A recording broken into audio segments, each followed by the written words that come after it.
Hi guys, good day to everyone on my TikTok page. Happy Sunday to each and every one of you all. My topic this morning is to encourage and to advise all women of all multiculturalism groups to be independent, to have your independence.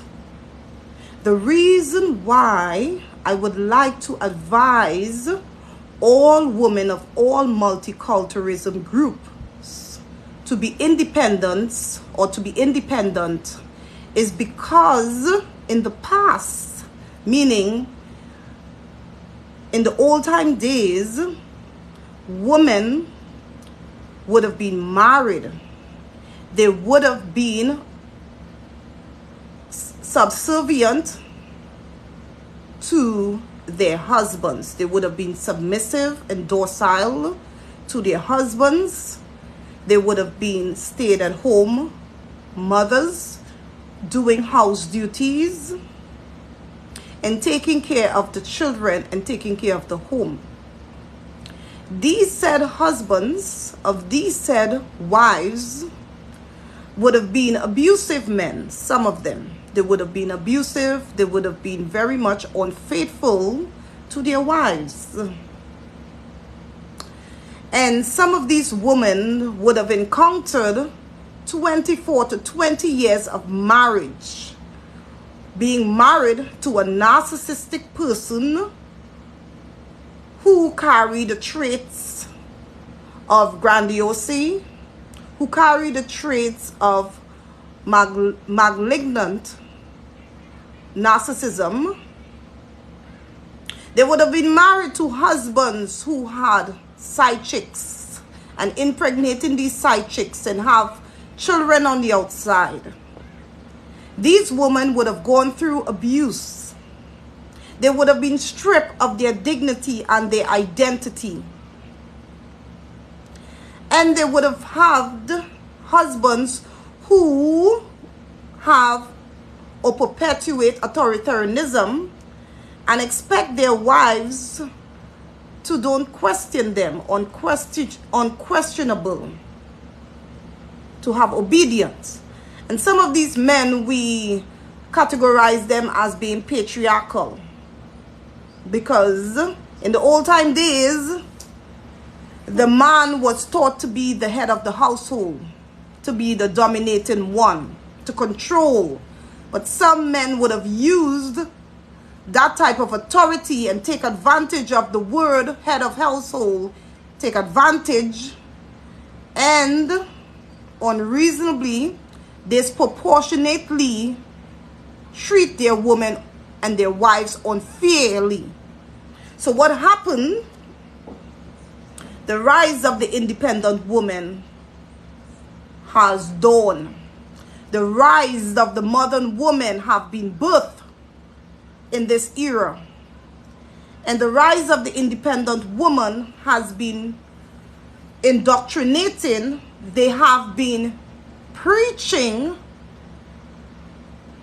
in various platforms. Like myself, I advise women, whether you want to call it magniloquence or oratory or rhetoric or ideology, I will be advising women as my mother, my deceased mother, advised me to gain and to earn and to attain your independence as a woman.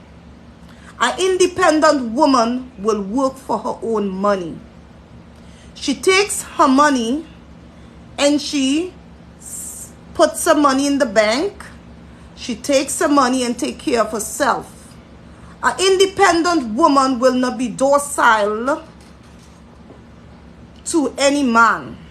The only person she will be submissive or docile to would be God.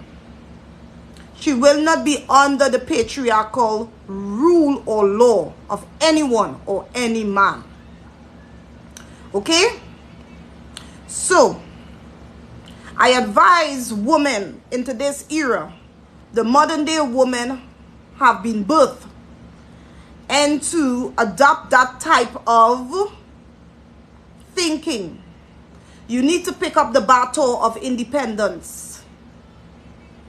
Right now, when they said TikTok, there are a few women going through breakups. They have gone through divorce. They have gone through a breakup with possibly a narcissistic person, a breakup from a toxic and very unhealthy relationship with a man. And some of these women are expressing their hurt and they're expressing their feelings. While I sympathize with them, I say to you, women who have just came out of a relationship, or just came out of a marriage, or just came out of a divorce, annulment, my advice to you this morning is okay to express those emotions. It's okay to feel lachrymose. It's okay to feel sad. It's okay. You need to recognize the hurt. You need to self-reflect.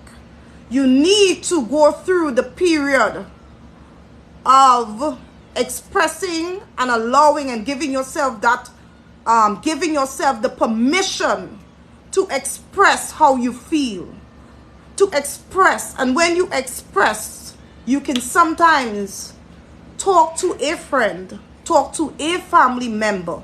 And if there's no one around your circle that you trust and you feel comfortable in expressing your feelings, therefore you can seek therapeutic help and make an appointment to speak with a clinical psychologist and express that hurt. Because first you need to recognize the hurt that you have felt, you have experienced. The hurt from going through 20 years of marriage. The hurt that you have encountered, that you have felt, that you have felt. Where your husband have been unfaithful to you. He have slept with the side chick. He have impregnated the side chick.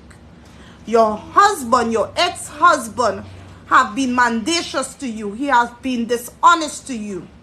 So as of today, you are hurt. You have gone through the process of divorce. So what do you do with yourself now? With yourself, you express your emotions. It's okay. It's okay to allow yourself to go through that period of hurt, to go through that period of expressing the hurt. You have encountered or experienced 3 to 4 to 5 years of being in a relationship with your boyfriend, with your significant other. He have hurt you. Okay? What do? You end the relationship.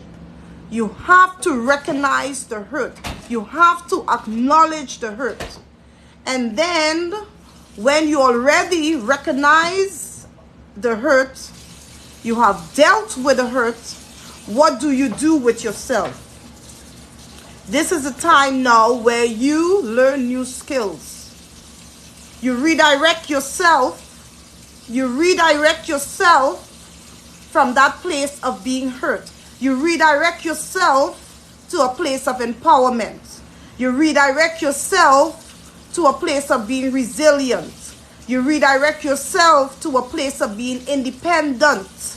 You redirect yourself in acknowledging the fact that you are beautiful. You are wonderfully made by a higher creator who is God. You acknowledge the fact that you have so many potential within you as a woman.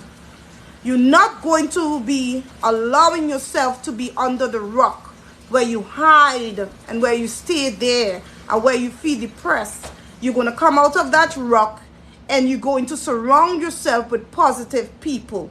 You're going to surround yourself with positive words. You're going to speak to yourself. You're going to say, self, I have gone through the hurt. I have dealt with the hurt. And I am resilient. I'm an overcomer. Self, I am a strong woman.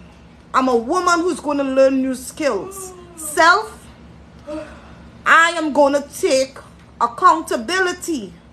And you will ask the question, why should I take accountability when my significant other hurt me? My significant other had done this wrong to me. Well, you were the one that made the choice to enter into that relationship with that said person. You were the one that made the decision to stay in that toxic relationship, whether the relationship was 5 or 6 or 10 years. You were the one that stayed in that marriage. So at the point in time, you have to take accountability for your actions. But what do you do with the accountability? You don't make the same repetitive mistake. You don't be continuing the same mistake, the repetitive mistake of choosing pookies and raries, of choosing men who are toxic, men who serve no value to you as a woman. As a young girl being raised by an independent woman, my mother taught me at the time to be independent. At the time, I did not question her. I did not question that word which was called independent. She said, Melissa, you need to be independent when you become an adult. And at the time, I had questions, but I did not reproach her. I did not reproach that word when she said you need to be independent. But I was raised by an independent mother. I was raised by an independent woman. A woman who was resilient. A woman who knew her worth. A woman who took care of her children. A woman who ingrained values and morals into her children. And as of today, at the age of 41 years old, I now pick up the battle of independence as a single mother raising a 13-year-old daughter, and still my son who lives with me at the age of 20 years of age. I have raised my children with morals and values. I have took up the battle of independence. And guys, I kid you guys not. To be an independent woman is to be a woman of honor. To be an independent woman, you are not going to feel dehumanized or disparaged or unempowered. You're going to feel motivated. You're going to feel resilient. You're going to feel proud of yourself. As I go through this app, there are women crying in agony. Some of them said they had to give up their independence to be in a relationship or in a marriage. Some of them, they expressed that. And now they feel this in value. They feel in a place whereas, how can I get back to that place? I gave up my independence to be with a man. And now I have lived in that condition for all these years and I don't know how to get back there. But I'm here this morning to tell you, woman, that it's not difficult to get back to that place of independence. First, you need to deal with the hurt.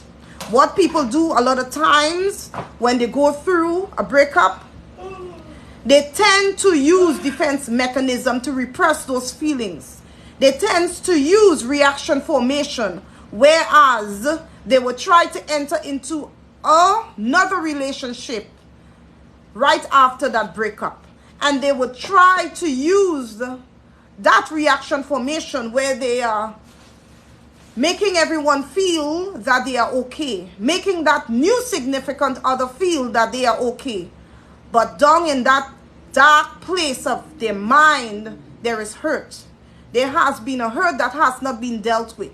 There has been a hurt that has not been recognized. There has been a hurt that needs to be solved, needs to be healed, needs to be self-evaluated. And what happens? That hurt and that past breakup is going to reveal itself in the second relationship. And it's not going to be nice. Because what that person is going to do, they're going to project. And they're going to accuse the new significant other of being the person that they just broke up with. And that's why I say, before you enter into a new relationship, you need to deal with you. You need to first take accountability. You need to first express how you feel. It's okay to cry. Crying is good. The more you cry is the more you're going to be healed.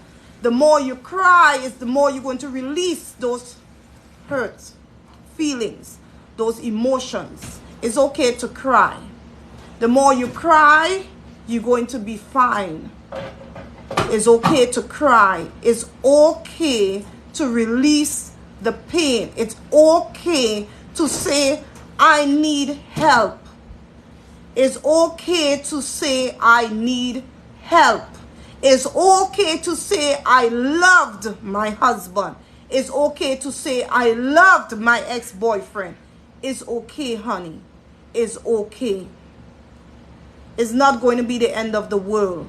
But do you stay there in that place of hurt? Do you stay there in that place of crying? No.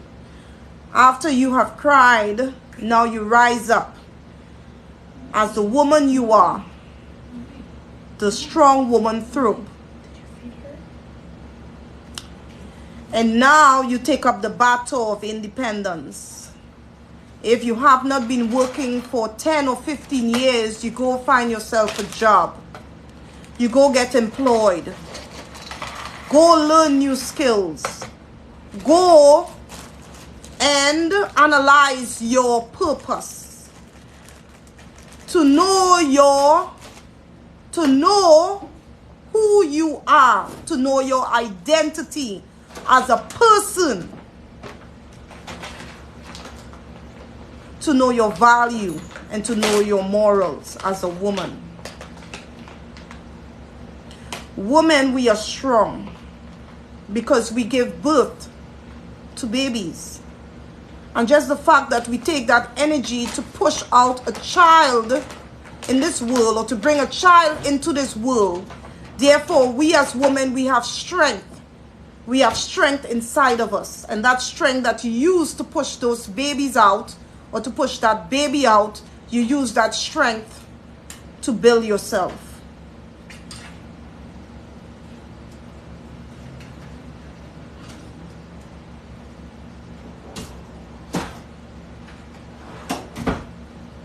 Okay.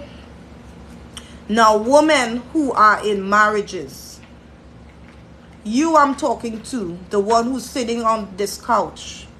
The couch, the one who's sitting on the couch and looking at me. You I am talking to. If you're married and you have a good husband, and your husband is treating you nice. Your husband is not like the Pookie. He's not like the Rere. He does not sag his pants. Your husband does not talk in slangs. Your husband is respectable. Woman, you I am talking to. Love that husband. Appreciate that husband. What are the things you do as a woman if you are in a marriage, or if you are in a relationship with a good man? What do you do? How do you keep that man? First, you need to pray. You need to pray over that man. The reason why I said you need to pray over that man, because there are eyes wrong. There are lustful eyes of other women that are seeking the interest of stealing your husband or your boyfriend away from you. So you need to anoint your husband with the blood of Jesus. And you need to anoint your husband with prayer. You say, Father, in the name of Jesus, I ask that you protect this marriage. You keep this marriage. Whatever God joined together, let no man put asunder. Let no man come between me and my husband. Let no one come between me and my significant other. You're going to take care of your husband. You're going to cook for your husband. You don't serve your husband McDonald's. You don't serve your husband in and out. You serve your husband food on a platter. You're going to take care of your husband. When I say take care of your husband, there are many different factors that a woman can take care of her husband. Not only sex. You take care of your husband by firstly taking care of the home. You do your house duties as a woman and as a mother. If you have children, you cook food, you take care of the home. You wash the clothes for your husband. You wash the clothes for your children. You clean the home. You sanitize the home. Make sure that the home or the house is clean at all times.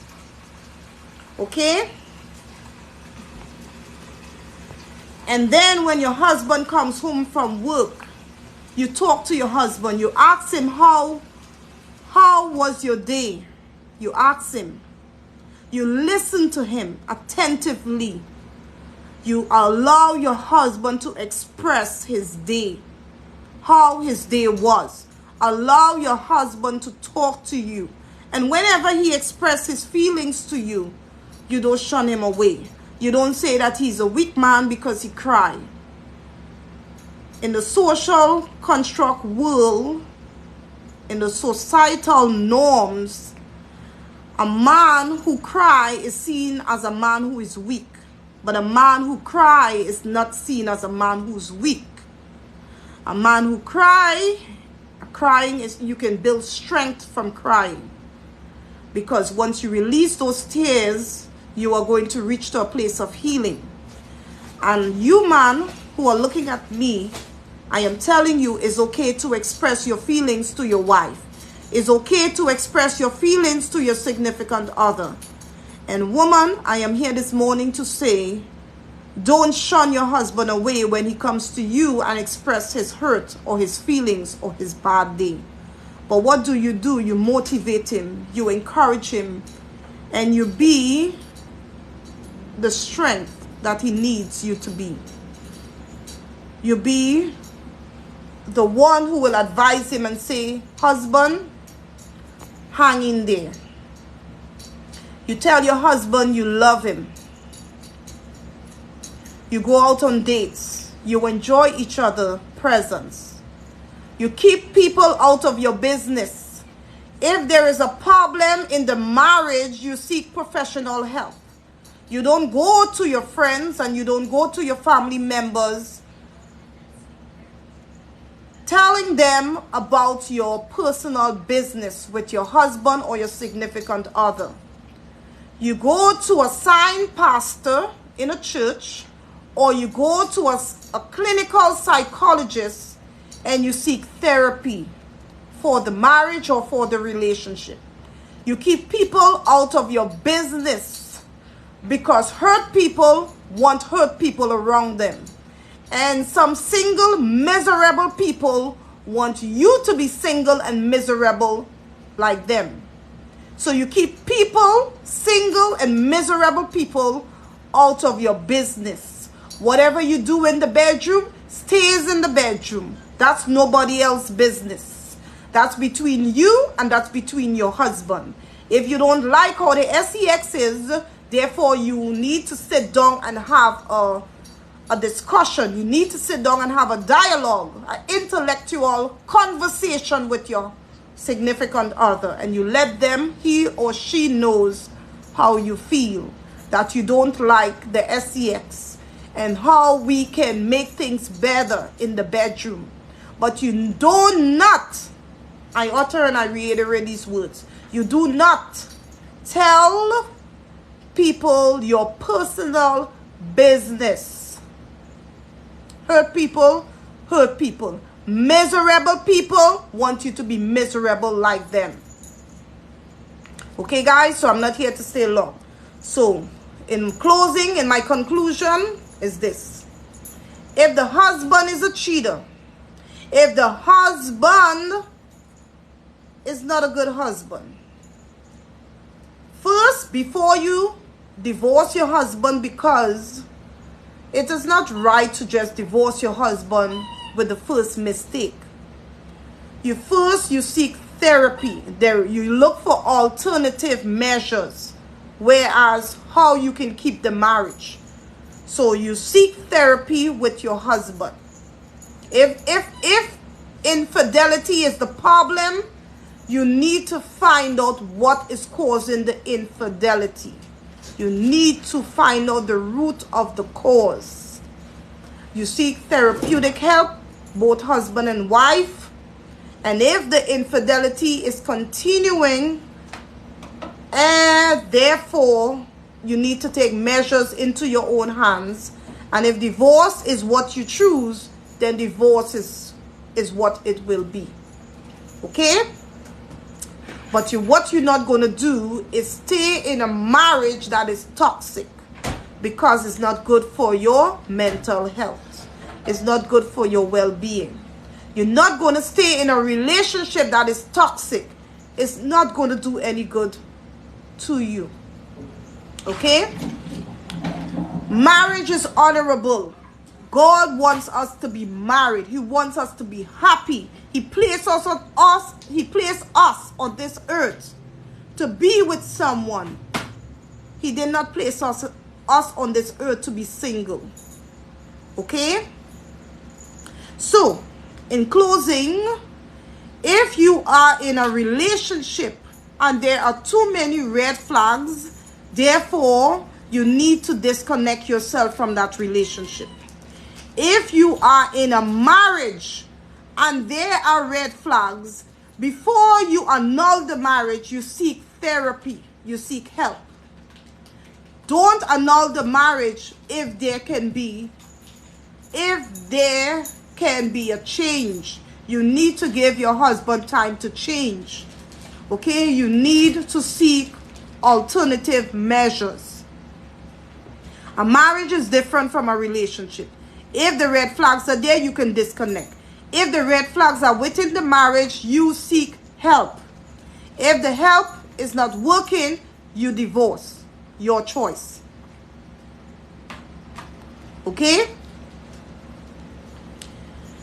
And my last and final statement.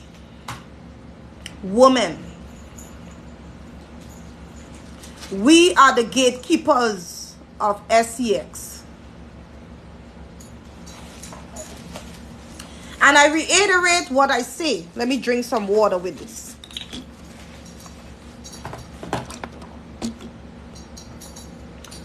Women, we are the gatekeepers of sex.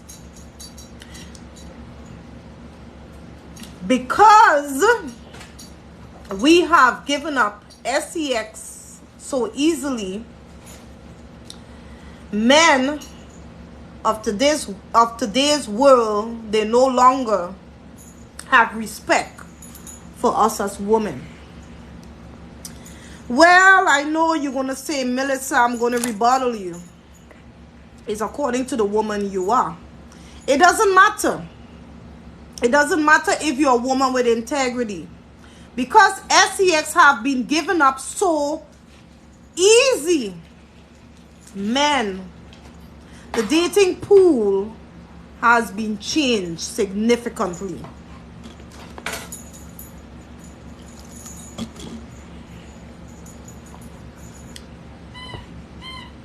So, woman, what you need to do, if you're going to date, you're going to vet. You're going to vet, and you're going to vet properly. You're going to look for the red flags. Okay? I know the red flags are very difficult to cipher out, but they are there. If you see the red flags, you need to disconnect yourself from that individual. Now, before your husband married to you, you need to know who the man you are going to marry. Don't tell me you're going to accept a ring when you knew that there were infidelity in the relationship prior to the marriage. So therefore, you have to take full accountability, women. Too many times women are coming on social media and disparaging men. They are saying the man, he's the one that caused this. But you were the one that told him yes to that marriage. You were the one that told him yes to that relationship. So therefore, women make better choices when it comes to men. Okay? I want you to be independent. I want you all to be resilient. I want you all to pick up the baton and be strong. Stop allowing men to dominate you. Stop allowing men to make you feel disinvalued.